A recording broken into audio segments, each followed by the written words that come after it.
Story 1. I work at a hospital and go to COVID-19 floors on a regular basis. It's more for your benefit than mine. It's true and unsurprisingly shuts up even the most ignorant of people. Story 2. I'm a COVID-19 intensive care unit nurse. I find it funny when people say something like this.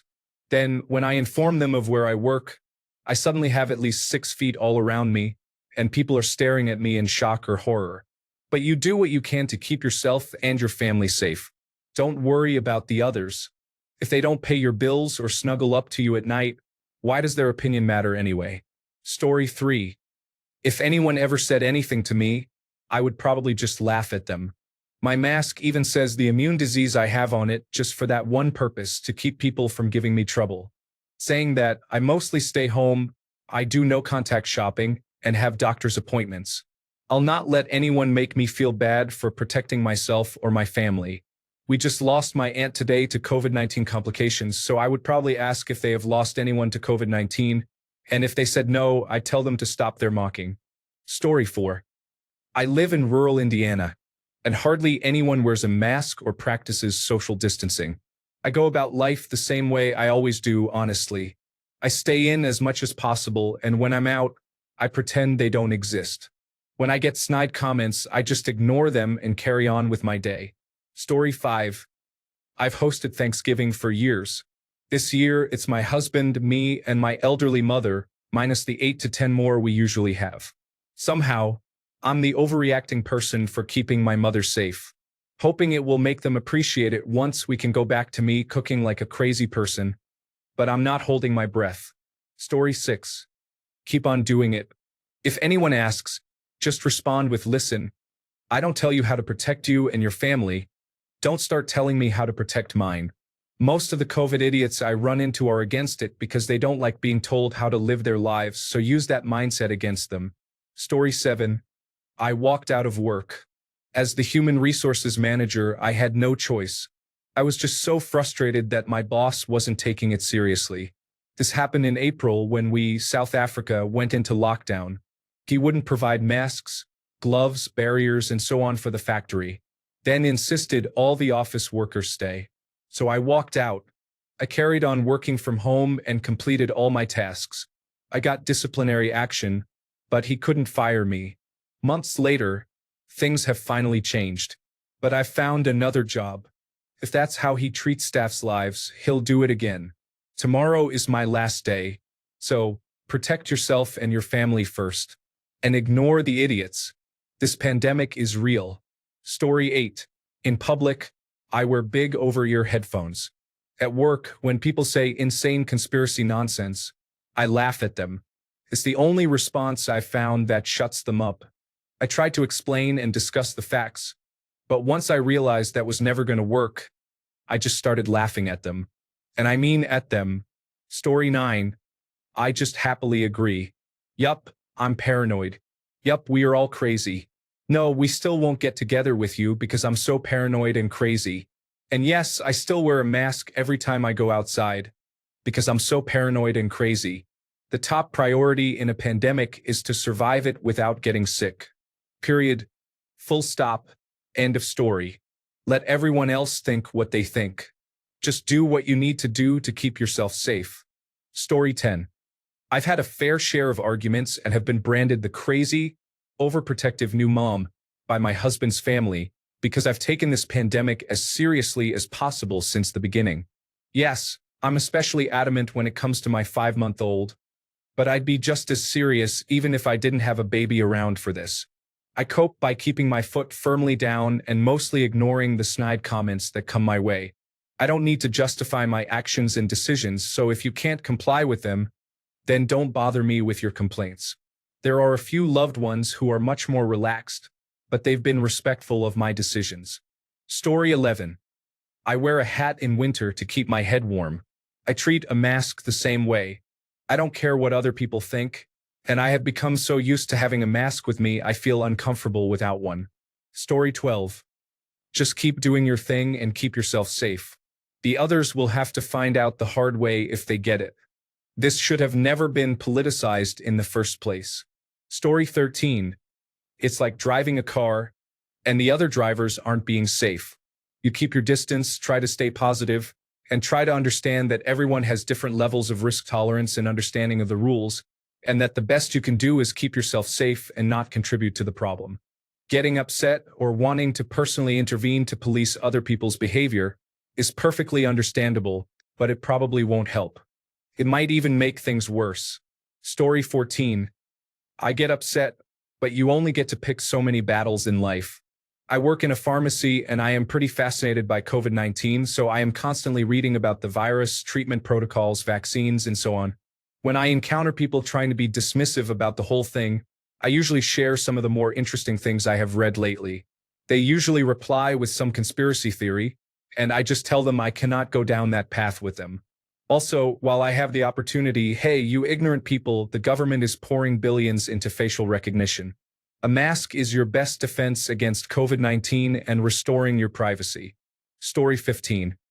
I remember seeing a tweet that read something like this: even if the pandemic turns out not to be a big deal, and we really are all sheep, I'll be content knowing I was a sheep by caring for other people and wearing a mask. This stuck with me and makes me glad to follow guidelines.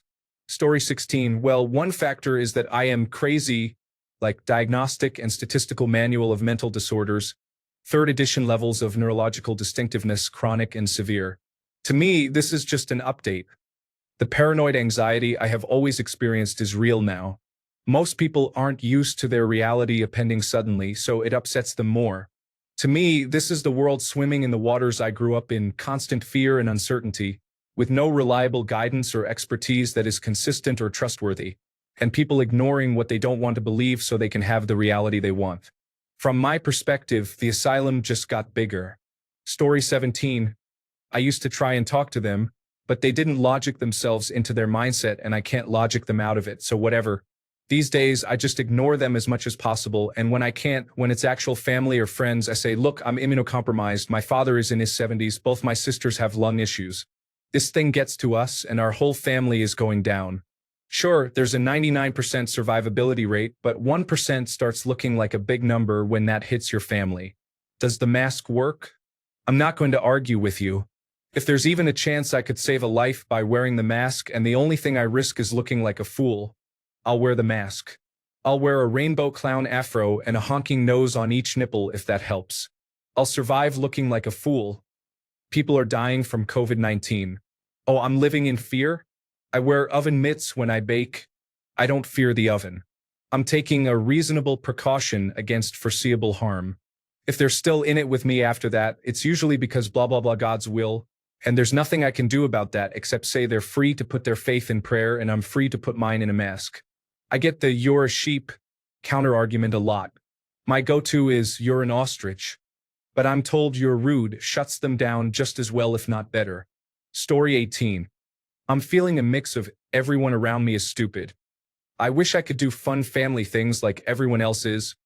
And I must be losing my mind. Literally everyone else in my life is playing fast and loose with the safety guidelines except my grandparents, because one of them is a retired respiratory therapist. Friends and family I previously thought of as smart, caring individuals are going on vacations, dates, or complaining about mask policies. Meanwhile, they look down on me because I found a way to not return to my unpleasant tourism job and still pay my bills. My kid's pediatrician encouraged getting their hair cut at a salon and taking pictures with Santa this year. I'm about to spend $40 to drive through a park with Christmas lights in an attempt to give my toddler some sense of a normal holiday after feeling like I robbed him of a summer of fun. Which I did, because every time I even took him to the grocery store, strangers tried to touch him. After sticking to strict isolation, wearing masks, and maintaining cleaning habits since March, I'm simultaneously worn out and reinvigorated. I honestly don't think I'm superior in any way to the people around me, but this is starting to feel like some basic Darwinism. Story 19. I am in a weird position.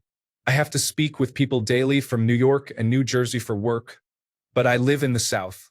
Since March, the people I speak with for work are far more cautious and nervous about this than the people I know, and they always bring it up. I talk more freely about my concerns with work people because they seem to also be concerned. I have never been that personal in a work setting, but it at least allows some catharsis. Story 20. I'm a middle school teacher. So far, at least half the staff have contracted the virus at some point this year. Every week, another child has to quarantine or tests positive.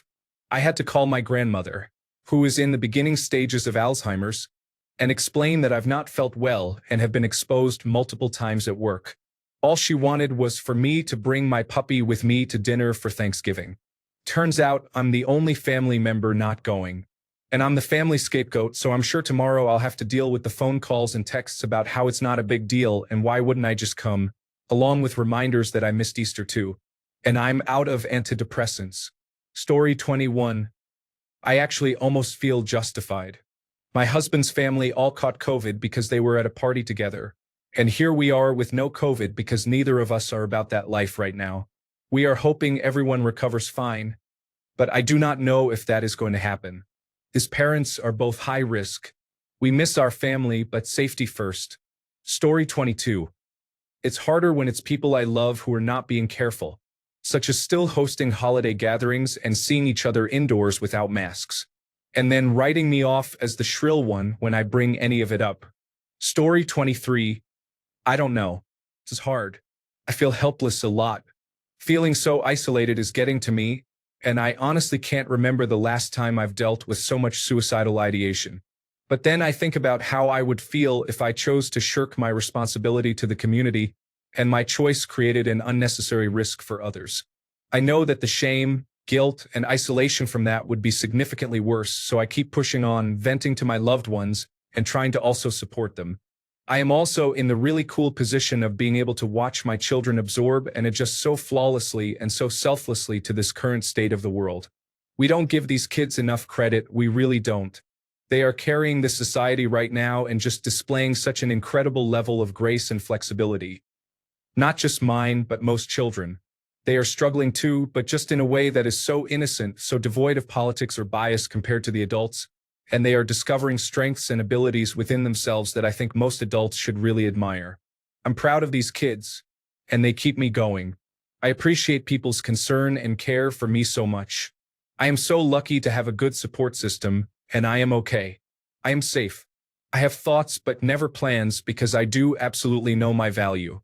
I just wish people gave more credit to the mental health side of this experience. I value so greatly our responsibility to stop the spread, to stay home, to wear a mask, but I also want people to know it's okay to struggle through it.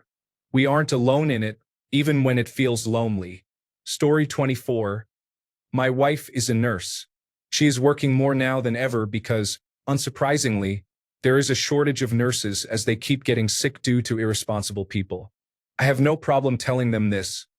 If you don't practice social distancing or wear a mask and you get sick, you should be banned from going to a hospital.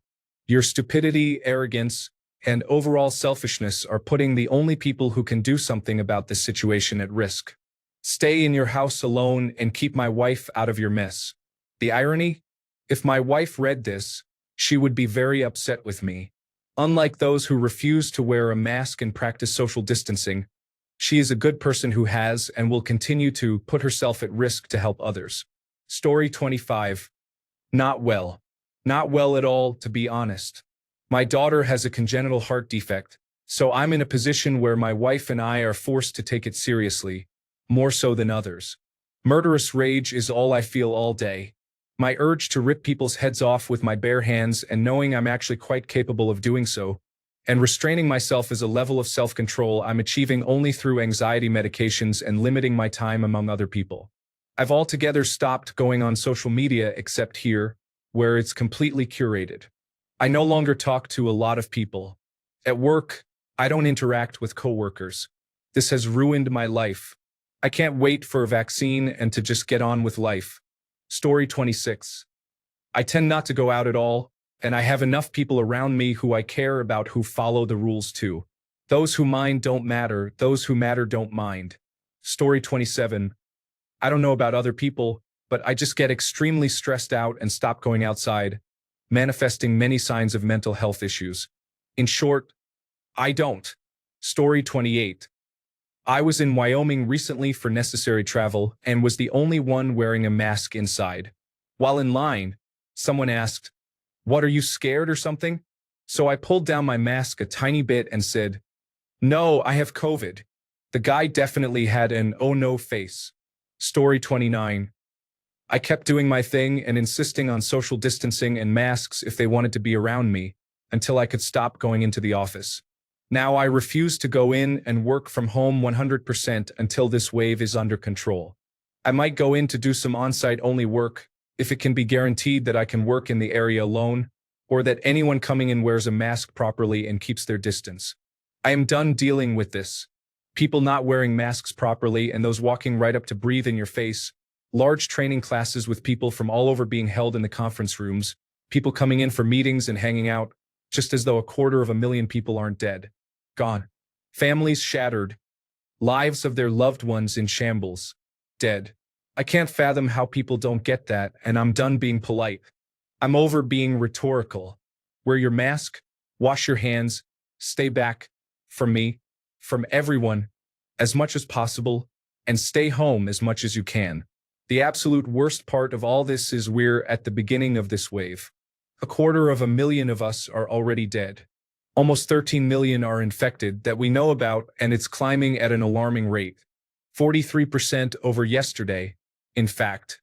But by all means, go crowd around a table and eat with family and friends.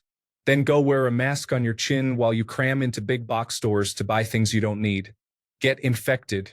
Then go infect people where you work on Monday, so they can infect people where they socialize, who can infect people where they work.